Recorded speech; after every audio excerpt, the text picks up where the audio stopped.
अध्यक्षता कर रहे अग्रज बल और मंच पर विराजमान।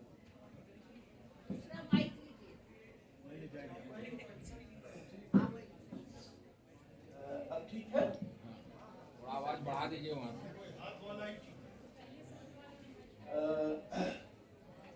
मंच पर विराजमान किशन कालजई जी और हमारे युवा मित्र अच्युतानंद मिश्र जी और कहानीकार सतीश खान जी, संचालन कर रहे कृष्ण कुमार जी और सभागार में बैठे हमारे बहुत मान्य आदरणीय आचार्यगण और मित्रों,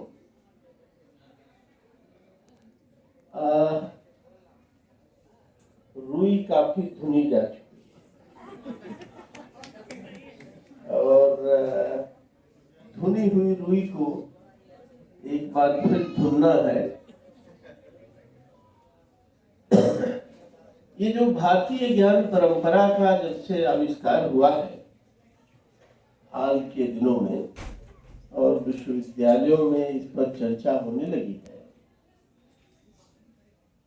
तो कभी कभी मुझे भी सौभाग्य मिला है।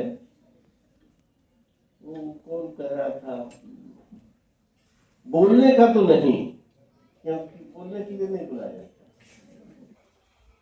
लेकिन ये कि श्रोता के रूप में आ जाइए तो कभी गया मैं और काफी ज्ञान प्राप्त किया मैंने। मसलन ये कोई ऐसा ज्ञान नहीं है जो हमको पहले से प्राप्त नहीं था, लेकिन इस रूप में उसको मैंने नए सिरे से प्राप्त किया कि वह भारतीय ज्ञान। जैसे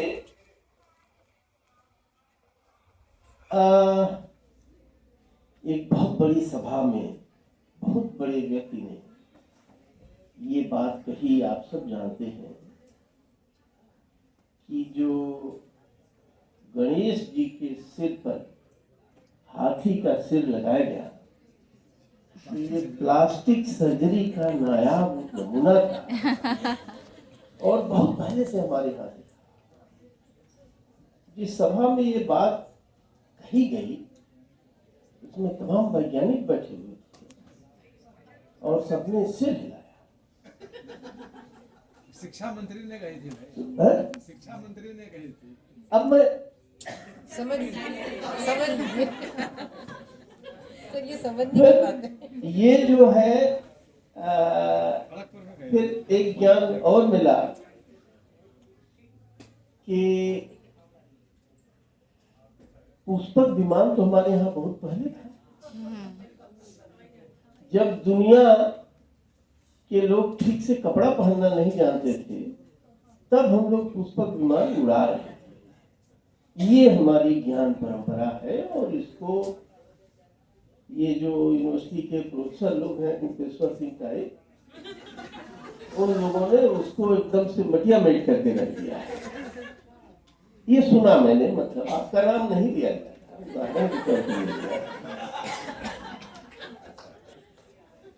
फिर एक सज्जन ने छाती लगभग ठोंकते हुए बताया कि साहब परशुराम को देखिए, पिता के आदेश से मां का सिर धड़ से अलग कर दिया और फिर आशीर्वाद मांगा और पिता ने तुरंत जोड़ दिया और वो सर्जरी का नायाब नमूना हमारे यहाँ। तो इस तरह के कुछ ज्ञान जो है, माने भारतीय ज्ञान के रूप में इसकी पहचान हुई। ये कथाएं तो हम लोगों को मालूम थी, किसको नहीं मालूम थी।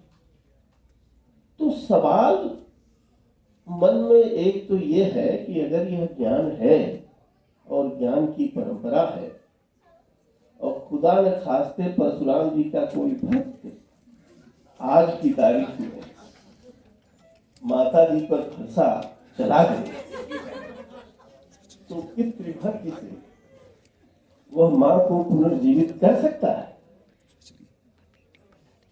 परंपरा वो होती है जो दोहराई जा सके, ज्ञान की परंपरा वह है जो दोहराई जा सके। ऐसी ही तमाम बातें कही जाती हैं। तो मुझे गालिब का एक शेर याद आया और मैं सोचता हूं कि आपको भी सुना ही दूं कि वाइज न तुम पियो न किसी को पिला सको, वाइज न तुम पियो न किसी को पिला सको, क्या बात है तुम्हारे शराबे तुहूर की।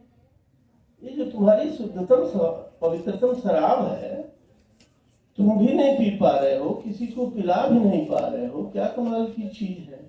तो ये जो ज्ञान परंपरा की लिस्ट आजकल हो रही है, तो एक आध बार आने के बाद मन इतना झुझलाया कि एक सेमिनार इस विषय पर होना चाहिए, भारतीय अज्ञान परंपरा।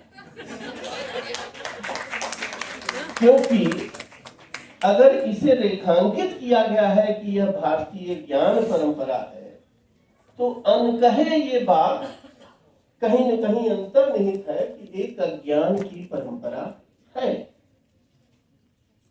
उस पर एक सेमिनार हो, लेकिन अब मैं रिटायर हो गया हूं, कराऊंगा। तो खैर मौका मिलेगा तो कराएंगे कहीं। फिलहाल आप जान, इसमें बहुत सारी चीजें हमारी परंपरा में सकारात्मक हैं।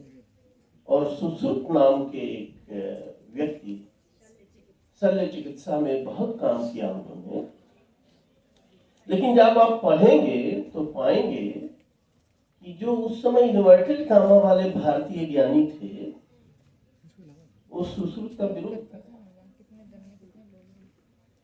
और सुश्रुत का विरोध किस नाम पर हो रहा? जो वो नदियों में बहने वाली लाशों को पकड़ के उसकी शल्य क्रिया की परीक्षा करते थे और ज्ञान अर्जित करते थे, तो संस्कृति के नाम पर और धर्म के नाम पर सुश्रुत का विरोध किया गया। और भी बहुत सारे विरोध किए गए हैं। प्रधान जी के पास बहुत सारे उदाहरण होंगे। तो जो लोग सुश्रुत का विरोध कर रहे थे, वो भारतीय थे कि अभारतीय थे, ज्ञानी थे कि अज्ञानी थे? तो अज्ञान की परंपरा पर भी बात होनी चाहिए। वैसे तो अपने आप में भारतीय ज्ञान परंपरा करना, किसी ने कहा भी था कि ये भाई ज्ञान अगर है तो उसकी एक परिभाषा ये है कि वो सार्वकालिक होगा और सार्वदेशिक होगा। और मैंने जिस विश्वविद्यालय में पढ़ाई की है, उस विश्वविद्यालय में जो उसका लोगो है, ऋग्वेद का एक मंत्र है, आनो भद्रा कृतो यन्तु विश्वतः। तो पूरी दुनिया से जो शुभ विचार हैं, चारों तरफ से, दसों दिशाओं से हमारे पास आए, उनके लिए एक स्वीकार भाव हमारे मन में है। तो ऋग्वेद तो भारतीय ही है ना।